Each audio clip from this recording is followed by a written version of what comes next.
माहिती तुमच्यासाठी. सरकारी योजना, भरती, शिक्षण, बँकिंग आणि महत्त्वाच्या अपडेट्ससाठी आजच सबस्क्राईब करा. नमस्कार मित्रांनो, पुन्हा एकदा स्वागत आहे आपल्या यूट्यूब चॅनल ज्याचे नाव आहे माहिती तुमच्यासाठी.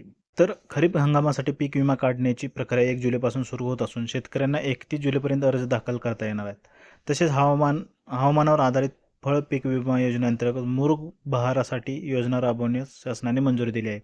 मात्र पीक विमा योजनेत वाढलेले गैरप्रकार रोखण्यासाठी प्रशासनाने कठोर पावले उचलली आहेत. शेतात प्रत्यक्षात पिकाची लागवड न करताच बोगस पीक विमा काढून रकमेची उचल करणाऱ्यांचे आधार क्रमांक आता थेट 5 वर्षासाठी काळ्या यादीत टाकले जाणार आहे. ज्या व्यक्तीचा आधार क्रमांक काळ्या यादीत टाकला जाईल त्यांना पुढील 5 वर्षे शासनाची कोणत्याही कृषी किंवा इतर कल्याणकारी योजनेचा लाभ घेता येणार नाही.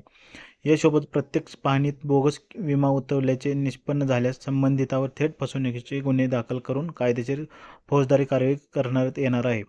नवीन हंगामात अशा बोगस प्रवृत्तींना कायमचा आळा बसावा या उद्देशाने शासनाचे हे कडक आदेश जाहीर केले आहेत.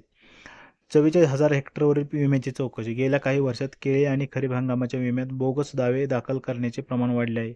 एकट्या जळगाव जिल्ह्यात केळी पीक विमा योजनेअंतर्गत तब्बल 44,000 हेक्टर क्षेत्रावर बोगस पीक विमा काढण्यात आला प्रकार समोर आला आहे. विशेष म्हणजे शासनाने शेतकऱ्यांच्या विम्याच्या 38 कोटी रुपयांची रक्कम यापूर्वी जमा केली असून यंदाच्या हंगामात बोगस पीक विम्याचे गैरप्रकार रोखण्यासाठी शासनाने आत्तापासूनच विशेष लक्ष देण्यास सुरुवात केली आहे. बोगस पीक विमा काढणाऱ्यावर लगाम घालण्यासाठी शासनाने आता अशा शेतकऱ्यांचे आधार क्रमांक काळ्या यादीत टाकण्याचा निर्णय घेतला आहे. त्यामुळे संबंधित बोगस शेतकऱ्यांना शासन कोणत्याही योजनेचा लाभ 5 वर्षासाठी घेता येणार नाही. आता या हंगामापासून हा निर्णय घेण्यात आला आहे. मागील हंगामातील बोगस शेतकऱ्याबाबत कारवाईबाबत अद्याप सूचना आलेल्या नाहीत. तर मित्रांनो, या व्हिडिओमध्ये एवढेच. धन्यवाद.